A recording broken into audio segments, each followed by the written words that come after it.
At ADP, we work with more than 860,000 companies worldwide.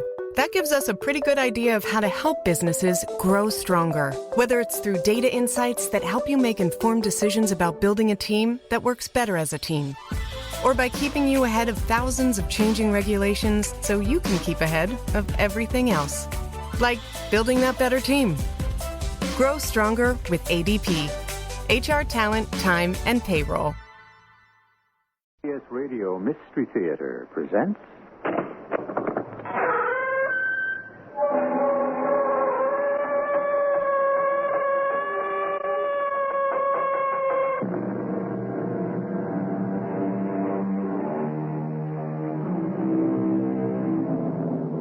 Come in.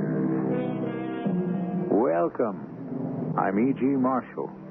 Everyone knows that Sir Arthur Conan Doyle started in life as a doctor, not a writer. But how many of us know what type of medicine he specialized in, or where his real medical offices were located? For your information, Dr. Arthur Conan Doyle opened his office at 2 Devonshire Place, near Harley Street, in 1891. He was an eye specialist. While he waited for the patients that never came, he created the unforgettable characters of Sherlock Holmes and Dr. Watson. Watson, you know my method is founded upon the observation of trifles. But the cigar, Holmes. Once having located the tree behind which the killer stood, it was child's play to find a cigar stump where he had tossed it. The end had not been in his mouth, therefore he used a holder. The tip had been cut, not bitten off, but the cut wasn't a clean one. Hence the penknife. Holmes, you've drawn a net around this man from which he cannot escape. How do you do it? Elementary, my dear Watson.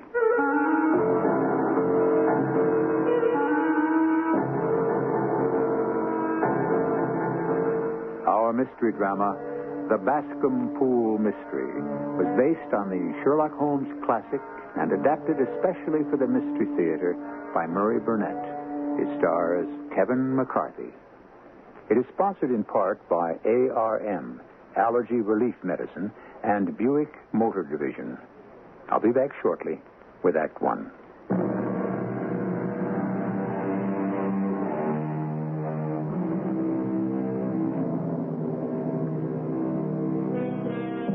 It's a singular fact that we know more of Sherlock Holmes than we do of his creator, Sir Arthur Conan Doyle. Of course, we all know he was a doctor and that he believed in spiritualism, but most of us are unaware that he was also a whaler, athlete, speculator, historian, dramatist, war correspondent, and ever and always the champion of the underdog, as is so well illustrated in the mystery which follows. One morning, when my wife and I were seated at breakfast, the maid brought in a telegram. I slid it open and read it to Mary.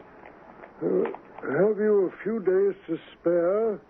Have just been wired for from the west of England in connection with Boscombe Valley tragedy. Should appreciate your coming with me. Leave Paddington by the 11:15. Well, darling, you'll need some time, and so I shall help you pack. No, I'm not at all sure that I should go. I've a fairly long list of patients. Oh, Anne Strutter will handle those for you. I think the change will do you good. And you know how interested you are in all of Sherlock Holmes's cases. Oh, well, I should be an ingrate if I weren't. But I met you through one of them. Now you finish your coffee while I go and get you packed. And so, within a very few minutes, I was in a cab rattling away to Paddington Station. After paying the cabbie, I spotted the tall, gaunt figure of Holmes pacing up and down the platform. As he saw me, his face lighted up with one of his rare smiles, and he said... Very good of you to come, Watson. Oh, well... It makes a considerable difference to me, having someone with me on whom I can thoroughly rely. If you'll keep the 2 corner seats, I'll get the tickets. We had the compartment to ourselves, and a batch of newspapers Holmes had brought along with him. As we settled down for the journey, Holmes asked... Have you heard anything about the case? Well, I haven't seen a paper for some days. It's just as well. The London press hasn't had very complete accounts, and that's why I brought these local papers along. I've already read through them, and I gather it's one of those simple cases which are so extremely difficult. Well, isn't that paradoxical? Of course, and profoundly true. Singularity is almost invariably a clue. The more commonplace a crime, the more difficult it is to bring home. In this instance, however, the police seem to have established a very serious case against the son of the murdered man. Oh, it is a murder then, huh? According to our old friend Lestrade, it's not only murder, but he has the guilty man under lock and key. Oh. Well, what brings you into it then? An appeal for help from a young lady. And a feeling that all isn't as simple as it seems on the surface. I know Lestrade's theory of crime, and I shall either confirm or destroy it by means which he refuses to employ. Oh, refuses or is unable to? Nonsense, my dear Watson. Anyone with eyes can use my methods. To take the first example to hand, I very clearly perceive that in your bedroom, the window is on the right-hand side. Oh, my... But, Holmes, you've never visited us. How on earth would you... My dear doctor, I know the military neatness which characterizes you. You shave every morning, and in this lovely spring you shave by sunlight. But since your shaving is less and less complete as we get farther back on the left side, and it becomes positively slovenly as we get round the angle of the jaw, it's obvious that side is less illuminated than the other. You never cease to amaze me, Holmes. That's only an elementary example of observation and inference, my dear chap. Now I suggest that you devote your time to these newspaper accounts and see if you can reach the same conclusions as I have. On my word, Mr. Holmes, I do believe you've got a real streak of the romantic in your makeup. Why do you say that, Lestrade? Oh, for wasting your time and coming all the way down here in answer to the pleas of a moonstruck maiden. It's your opinion that I'm wasting my time. If you'll allow me to recount the facts, I think you'll agree. Delighted. Go ahead, Lestrade. Now, let me just use these notes to keep me on the track. Let me see now. Wait, now. On Monday last, Mr. McCarthy left his farm in Atherley about 3 p.m. and walked down to Bascom Pool, a distance of about a quarter of a mile. He never came back alive. That is a fact I must concede. You'll also have to concede that we have 2 witnesses who saw him on his way, and one of them, William Crowder, a gamekeeper in the employ of a Mr. Turner, saw McCarthy's son following him with a gun over his arm. That was all in the papers? Oh, there's more. A girl of 14, Patience Moran, who's the daughter of the lodgekeeper of the Boscombe Ferry estate, was in the woods near the pool picking flowers. While she was there, she saw the elder McCarthy and his son, James, in the midst of a violent quarrel. She even testifies that she saw the son raise his hand as if to strike his father. It so frightened her that she ran away and told her mother about it when she reached home. A pity she didn't stay and see what happened. Come now, Mr. Holmes, we're pretty sure of what happened. I mean, McCarthy died of injuries to the head inflicted by some blunt weapon which might very well have been the butt of a gun. And the son's rifle was found near the body. Mr. Holmes, you'll have to admit that many men have been hanged on far less evidence. So they have. And many men have been wrongfully hanged. Oh, true. But if ever circumstantial evidence pointed to a criminal, it does so here. Circumstantial evidence is a very tricky thing, but I must confess, however, that the case looks exceedingly grave against the young man, and it's possible that he may be guilty. Come in. You must be Mr. Sherlock Holmes. I'm Susan Turner. I want to thank you for coming, and I've driven down here to the inn to welcome you and help you in any way I can to prove that James is innocent. Well, I sincerely hope we may clear the young man, Miss Turner. You may rely on me to do all I can. I know that James didn't do it. I know it. And I want you to know it before you start working on the case. My dear young lady, your loyalty to James McCarthy does you credit. But I know nothing before I complete my investigations. First, may I see your father if I call tomorrow? I'm afraid the doctor won't allow it. The doctor? Yes. Father has been ailing for some years, but this has broken him down completely. Dr. Willows says that his nervous system is completely shattered. Then your father and the elder McCarthy were close friends. Oh, yes, indeed. Mr. McCarthy was the only man alive who had known Dad in the old days in Victoria. Aha. At the gold mines where the papers say your father made his fortune. That's it. Thank you, Miss Turner. But is that all? I've read of your other cases, and I had my carriage wait to take you to the scene. I shall certainly want to go there at some time, Miss Turner. But the barometer holds steady. I don't understand. My dear young lady, you must allow me to pursue my inquiries as I think best. Oh, I will. I know you've read the evidence in the paper. You must have discussed the case with the inspector. Do you see some flaw? Don't you think that he's innocent? I think that is very probable. There now, Inspector, you heard. Mr. Holmes gives me hope. Well, now, I'm afraid, Miss Turner, that my colleague may have been a little hasty in forming his conclusions. With a final brilliant smile of thanks, our young lady swept to the door and left. Oh, Holmes, I'm ashamed of you. Why should you raise her hopes when you're bound to disappoint her? I'm not a sentimentalist, but I call it downright cruel. I think, Lestrade, that I see my way to clearing James McCarthy. Have you an order to see him in prison? Oh, well, of course. Then we still have ample time to take a train to Hereford and see him tonight. We can go, of course, but in my opinion, it's a waste of time. I don't know whether or not you've been informed of the remark he made when the local constable informed him that he was under arrest. What was that? Oh, he said, "I'm not surprised to hear it. It's no more than I deserve." Good Lord, Holmes. That's a confession. Not at all, Doctor. Not at all. That was later followed by a protestation of innocence. Well, with all the other evidence, Mr. Holmes, don't you consider that a most suspicious remark? On the contrary, Lestrade. It's the brightest aspect of the case, pointing to his innocence. Every one of the great detectives of fiction can be compared to magicians in their love of mystification. But with Holmes, there's a large difference. Many of the others love to mystify simply for the sake of mystification, whereas Holmes refused to divulge his thoughts until he checked to be sure that there was no other possible interpretation. We'll be back shortly with Act Two.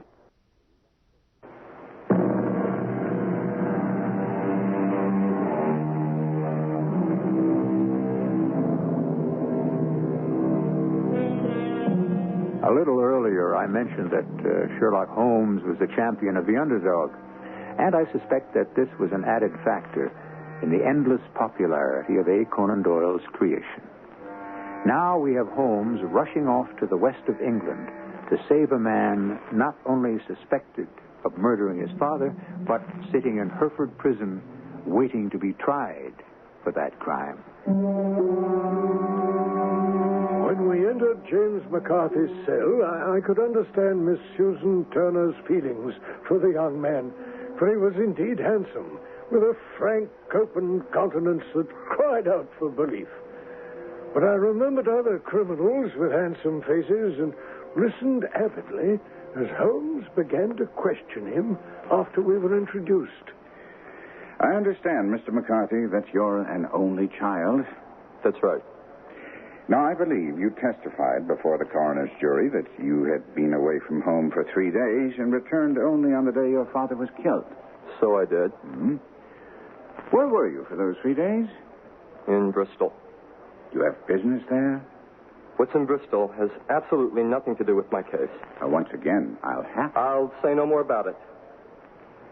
Very well. Now, when you returned, did you see your father? No. He wasn't home. I was upstairs in my room when I saw him drive his trap into the yard, get out, and walk very rapidly out of the yard. So you saw in which direction he was going? It's all down in the records of the coroner's jury. I've read them. I'd still like to hear it in your words. Very well. This is the way it was. I'll try to let you hear what I said, exactly as I said it. And now, Mr. McCarthy, you say you weren't aware in which direction your father was going when he left the yard? Right. You'd been away for 3 days. Did it not occur to you to seek out your father and tell him you were back, or were you on bad terms? We got along all right. You don't deny quarreling with him at the pool? No. You must have followed him there, did you not? I told you I had no idea where he was heading. I took my gun and set off for the rabbit warren, and the gamekeeper saw me, as he said. But I wasn't following my father. I had no idea he was in front of me. Yes, just so. And how, then, did you meet at the pool? I was about 50 yards from the pool, on my way towards the warren, when I heard a cry of, "Hooray!" which was a usual signal between my father and myself. I turned and went to the pool. And? My father was surprised to see me. He thought I was still in Bristol. He asked me rather roughly, what was I doing there? You said you were on good terms with your father. Did you not find the attitude you describe rather strange when you returned from a 3-day absence? Those who knew my father will back me up when I say he was a cold and forbidding man of a violent temper. But you're his son. We had a disagreement of long standing. Oh, indeed. About what? I'd rather not say. I've already told you about my father's temper. That's why I left him, to avoid blows. And how long were you gone before you claim you heard this hideous outcry? I don't exactly know how long, but I couldn't have been more than 150 yards away. And then? I ran back, found my father lying on the ground with his head terribly injured. I dropped my gun, held him in my arms, but he died almost instantly. Did your father say anything before he died? He mumbled a few words, but all I could understand was something about a rat. A rat? What did you take that to mean? Nothing. I thought he was delirious. I understand that the cry, "Cooey," was a common signal between you and your father. It was. Well, can you explain, then, that he used it before he saw you, and indeed before he even knew you'd returned from Bristol? I can't understand that myself. When you returned and presumably found your father fatally injured, did you see anything which looked strange or suspicious? There's only a vague impression in my mind of something lying on the ground to the left of me as I tried to help my father. Yes. Can you be more specific? I'll try. But you must understand it was only an impression. I think it was a coat of some sort. Gray, perhaps. Or a plaid. Well, how is it that none of the officers examining the scene mentioned this, thing? When I rose from my father, I looked around for it, but it was gone. Do you mean it disappeared before you went for help? Yes. And you don't have any idea what it was? No. Just a feeling that something was there. How far from the body? About a dozen yards. And how far from the edge of the wood? About the same. Well, then, if there was something there, it must have been removed while you were within a dozen yards of it. Yes, but with my back towards it. Thank you. That will conclude your examination. I will address the jury about arriving at a verdict. Of course, I suspected pretty much what the verdict would be after the coroner's charge, so there wasn't any shock when they came back and said I should be held on a murder charge. When we left James McCarthy and were on our way back to the inn by train, Sherlock Holmes was in high spirits. Although, for the life of me, I could see nothing in what we just heard which pointed to the innocence of young James McCarthy. Lestrade, of course, said as much as we rode along. I see by your expression, Mr. Holmes, that you're down to the deductions and inferences. As for me, I find it hard enough to tackle facts without chasing after theories. Very well, Inspector. Here's a fact for you to ponder. We all agree that McCarthy Sr. met his death at the hands of a blunt instrument, do we not? Well, of course. It's also a fact that young McCarthy's rifle was examined and found to be free of blood, hair, or any signs that it had been used as a weapon. Isn't that so? Absolutely. And you don't find it at all strange that in the heat of a violent quarrel, the son lays down the rifle that he has in his hand and searches for a rock or some other suitable weapon with which to strike his father? Well, I believe that'll come out when he confesses. It'll all be explained. My dear Lestrade, you'll be sorely disappointed if you pin your hopes upon a confession.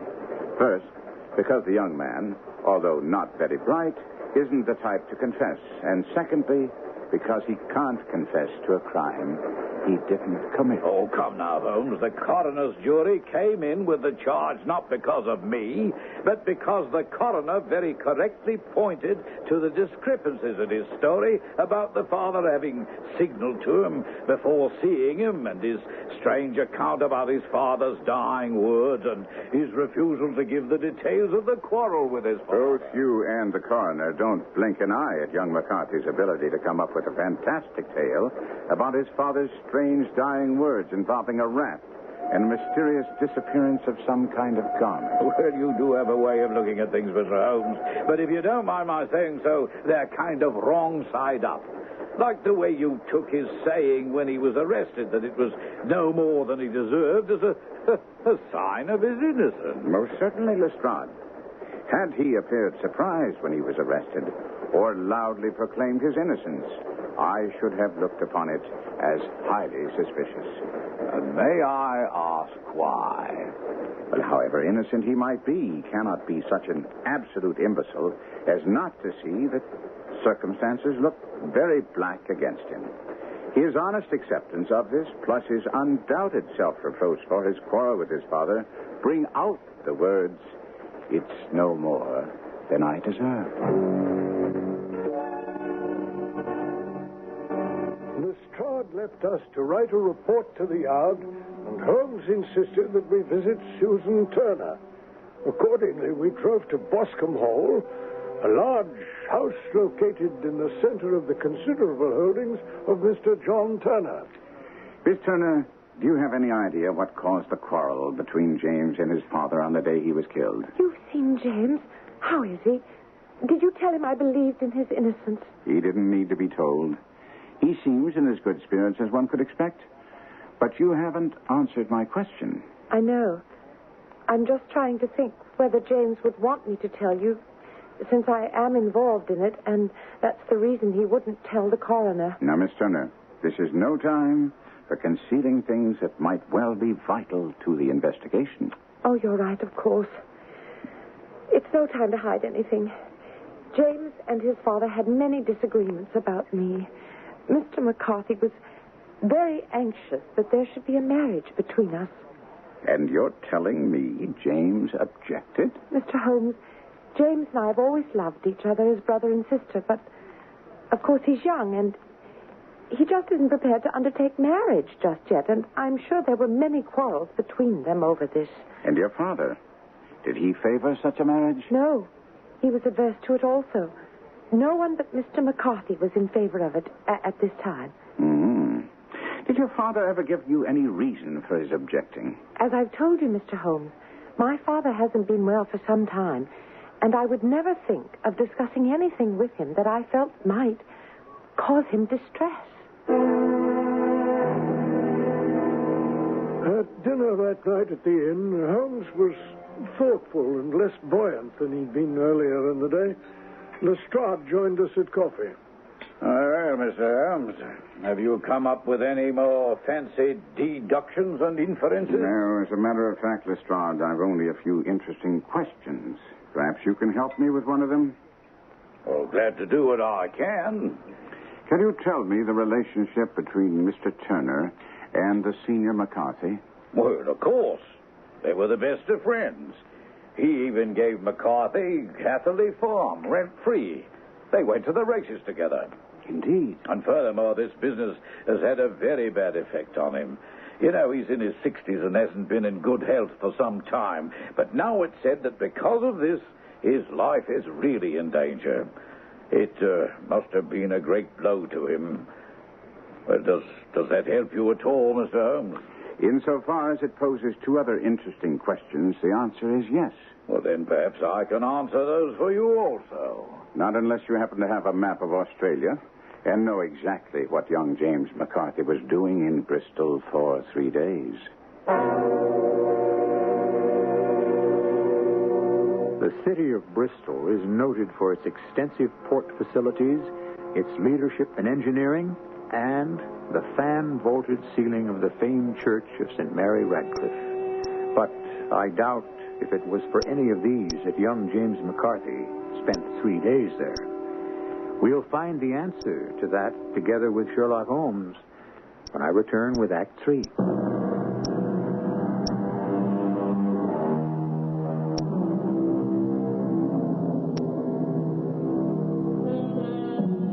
I'm not in the travel business, but I was struck with the notion that perhaps England would find it profitable to offer a Sherlock Holmes tour, one that would include visits not only to his famous headquarters at Baker Street, but would include visits to all of the places where he and Dr. Watson worked their particular brand of detection. Now, if we can imagine ourselves on one of these tours, then we'd find ourselves in the west of England at a pool in the Boscombe Valley, the site of a murder. Tell me, Lestrade, what did you go into the pool for? Oh, I was fishing about with a rake looking for some weapon or other. But how on earth did you know? Tut, tut. I have no time. Footprints can be easily read on this marshy ground, and that left foot of yours, with its inward twists, is all over the place. Oh, of course. Now I understand why you said you'd wait until today to examine the scene of the crime. Because of the barometer. Eh? The glass was steady. You knew it wouldn't rain and the tracks would still be here. Upon my word, Lestrade, you're actually employing the science of deduction. Congratulations. Now, Watson, would you be kind enough to let me have your waterproof? Of course, Holmes. I warn you, I'm going to place it on the ground to lie upon it, so that I can get a better view of these very interesting prints. It's yours, my friend. Thank you. Let's see. These are young McCarthy's feet, and here, twice he was walking. And here, once he ran swiftly. The soles are deeply marked and the heels barely visible. That would bear out his story. He ran when he saw his father on the ground. Now here are the elder McCarthy's feet, pacing up and down. He seems to have been impatient. And then what's this? What's this? Aha! The butt end of the gun as the son stood listening. And what have we here? Other prints. Square. Quite unusual boots. They come, they go. They come again. Of course, that was for the cloak or the coat that the son mentioned in his testimony. Now, where did they come from? Oh, now come along, Holmes. There are a great number of footprints here. Some of them may well have been made by local police or even sightseers. I cannot accept your inferences and deductions as facts. That is your privilege, Lestrade. Now, if you'll excuse me, I go to search for more concrete evidence that may change your mind. Oh, and where do you expect to find that? Under the trees that line this pool and on a map of Australia. When Holmes rejoined me, he was cradling a large stone in the crook of his elbow. I saw he was trying to suppress a smile of triumph. As he neared me, he said, I believe the time is now right for another visit to young James McCarthy. I hope you're bringing me good news, Mr. Holmes. If you consider the fact that I believe your story to be absolutely true in every detail good, then I am the bearer of good news. That's marvelous. Marvelous. When can I hope to be released? That's another matter. My knowing that you're innocent is one thing. Proving it to the authorities is quite another. Now, Miss Turner has told us about your father's wish that you and she should marry. And I think it's imperative that you tell me now the reason for your trip to Bristol. That has nothing to do with the killing of my father. Possibly not. But it has everything to do with my being able to free you. Then I'll have to take my chances. It must be something of which you're bitterly ashamed. Look, Mr. Holmes, I'm not ashamed. Anyone can make a mistake. I made one. But it's over now. And I'm not going to say any more. Because of Miss Turner? Keep her out of it. Do you really think she can be? If I have anything to say about it, she will be. You sound as if you really care for her. I love her. Do you understand? I love her, and that's why... You refuse to marry her? I was already married. But, of course, your father didn't know. No one knew. The young lady lives in Bristol. She's a barmaid. I was younger, and somehow we ended up married. But now you say you're not. I believe you used the word was. I received a letter from her the day after I was arrested. It seems I never was married. She'd had a husband, a sailor. And now that I was accused of murder, she let me know that she wanted nothing to do with me. And you're afraid to tell, Miss Turner? If she knew, she'd never consider marrying a fool like me. I'm sure you're mistaken. But now that I know the facts of the matter, perhaps it won't have to be brought out in court. Come, Watson. We must have a chat with Lestrade. This may interest you, Lestrade. It is the murder weapon. This stone? Really? I see no marks. There are none. Why then do you describe it as the murder weapon? The grass was growing under it. It had lain in that place only a few days. It corresponds with the injuries. There is no sign of any other weapon. I see. And perhaps then you can describe the murderer? Certainly. He's a tall man, left-handed, limps with the right leg, wears thick-soled shooting boots and a gray cloak, smokes Indian cigars, uses a cigar holder, and carries a blunt penknife in his pocket. There are several other indications, but these should be enough to point us to the murderer. Oh, point you, perhaps, but we still have to deal with a very hard-headed British jury. Lestrade, doesn't it strike you as curious that McCarthy, living rent-free at Turner's expense, and thus under great obligation to Turner, should seem so certain that a marriage between Miss Turner and his son would be appropriate? Well, it might have if I hadn't seen the young lady. I mean, she's head over heels in love with that boy. Then if this isn't enough to move you in the proper direction, there's nothing more I can do. Watson, look up the timetables and tell me the next train to London. What? Now, you're going back to town, leaving the case unfinished? My dear Lestrade, you have your man and cannot be moved. And as for me, the case is quite complete. Yes, but there are still some unanswered questions. Not for me. I've described the murderer to you. But who is he? Can you put a name to him? Well, surely it shouldn't be too difficult to find out. I've discharged my duty. The rest is up to you. After Lestrade left, Holmes lit a pipe. I could see from his expression that he was troubled. Look here, Watson. I am in a bit of a dilemma. I don't see how. You've done all you could. Not quite. I believe I can name the murderer. Well, surely then the dilemma is solved. All you have to do is... Come in. Oh, Mr. Holmes, I'm so glad you're still here. I can't believe what I heard about your going back to London is true. I'm afraid it is, Miss Turner. Come in and close the door. But Inspector Lestrade said you were convinced that James is innocent. Patience, Miss Turner. Patience. In considering this case, there were 2 points that struck me instantly. One was that his father should cry cooey before seeing him. Well, that's only according to his story, huh? Which I've already told you, my dear fellow. I choose to believe. Oh, and the second? The father's singular dying reference to a rat. I say that if we presume both to be true, we come up with some strong presumptions. The father thought his son was in Bristol. The cooee was meant for someone else. That is a distinctly Australian signal. Therefore, I deduce that the person McCarthy expected to meet at Bascom Pool was someone who had been in Australia. Yes. And the reference to the rat? This is a map of the colony of Victoria, the one I told you I wired for last night. Now, I place my hand over part of this map. And what do you read, Watson? A rat.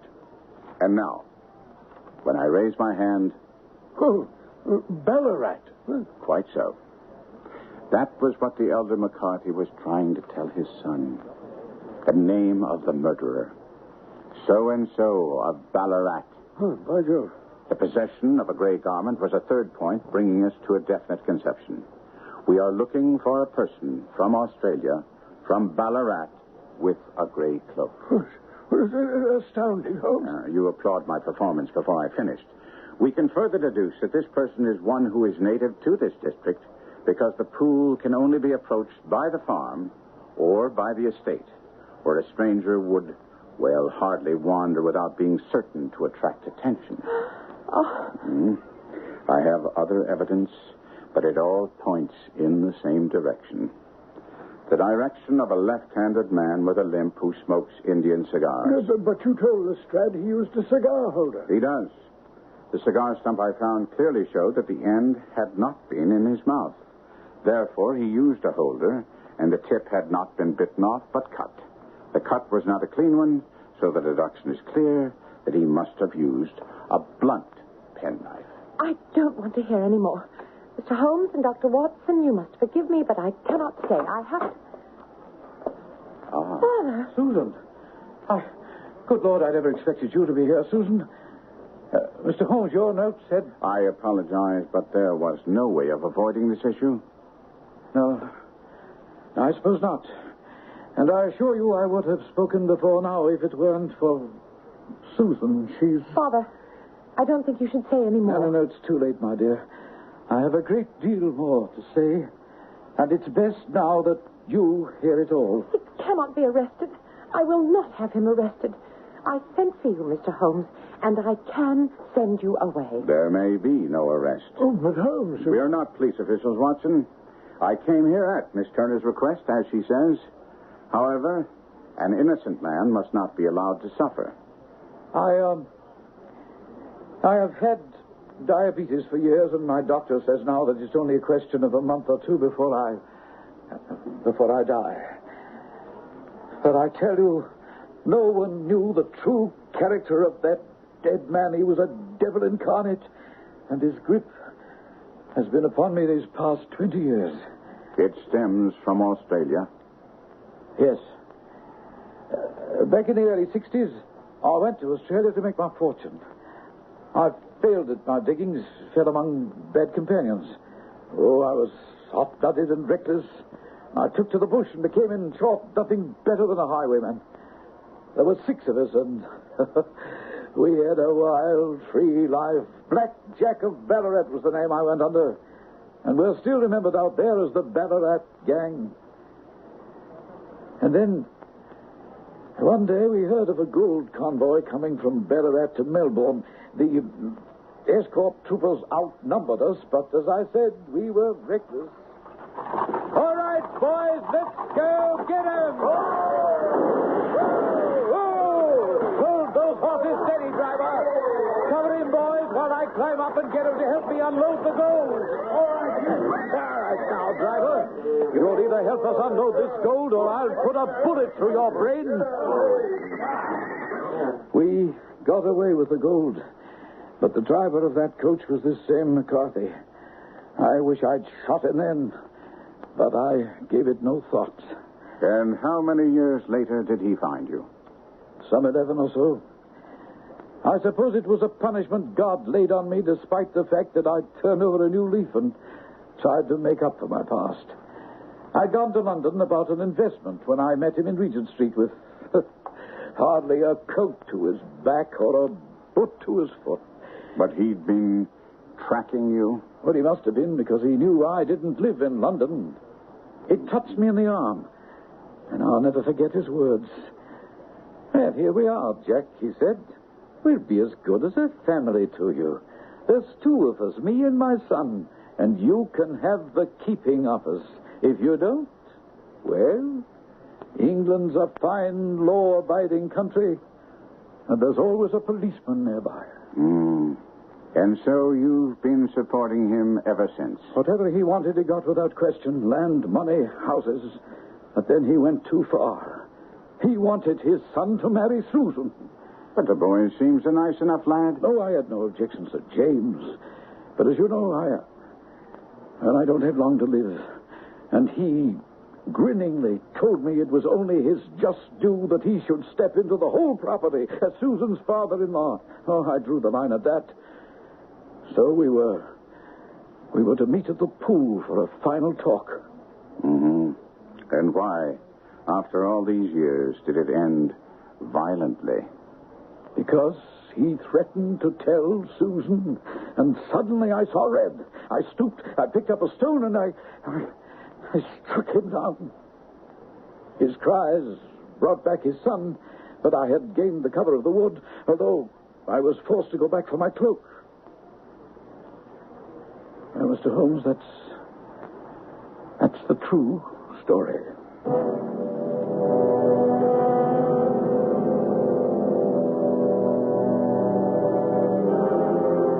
Alexander Turner died less than a month after he'd given us his confession in the inn at Hereford. With Holmes feeding young McCarthy's counsel ammunition with which to shoot down the case for the prosecution, and with the young man revealing the reason for his Bristol visit, he won an acquittal. And that very night, Holmes and I sat before a fire in our Baker Street flat, watching Turner's confession turn to cinders in the crackling flames.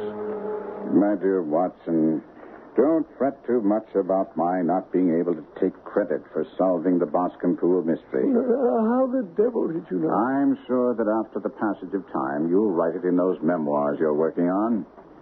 And don't forget to point out that the one person everyone tried to protect, Susan Turner, knew the whole story. Yes. While James McCarthy was spared the knowledge that his father was a blackmailer and his father-in-law a murderer. Sherlock Holmes once remarked that art in the blood is liable to take the strangest forms. And Holmes' creator, A. Conan Doyle, proved it by permitting the stolid Dr. Watson to become mischievous about the stories that were supposedly too delicate to open to the public. And here Doyle let Watson's imagination run wild as he mentions the fact that he could never tell us the story of the politician, the lighthouse, and the trained cormorant. A mischievously intriguing title, if there ever was one.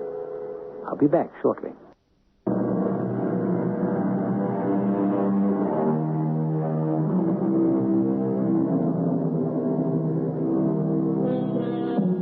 When I mentioned that we could never read any of the unrecorded adventures of Sherlock Holmes, I neglected to tell you that Doyle's son and famed mystery story writer John Dickson Carr did collaborate on a volume which included some of them.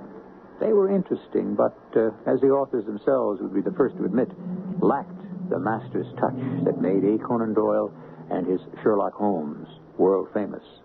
But they never dared to tackle the story of the politician, the lighthouse, and the trained cormorant. Our cast included Kevin McCarthy, Court Benson, Patricia Elliott, Ian Martin, and Dennis Koch. The entire production was under the direction of Hyman Brown. And now, a preview of our next tale. A world I made all by myself. Smith's World. That's right. It's a small planet created out of an artificial cosmos. Right now, its heat intensity is almost great enough to shatter the retaining glass, so we'll have to start the cooling process. He tugged at a switch in the panel, but I could see at once that something was wrong. It's moving. The refrigeration switch is jammed. Something's wrong. The strange mud-brown sphere in the cabinet was still growing in size, and now it began to glow with its own heat. Get out of here. Get everyone out of the building, Luke. Suddenly, Smith seemed like nothing more than a frightened child. I told him that we were alone in the building, and he pleaded with me to leave while he wrestled with the dials and switches in an attempt to stop the terrible process that was taking place. Get out of here, Luke. There isn't much time. Radio Mystery Theater was sponsored in part by True Value Hardware Stores and Buick Motor Division. This is E.G. Marshall inviting you to return to our Mystery Theater for another adventure in the macabre. Until next time, pleasant dreams.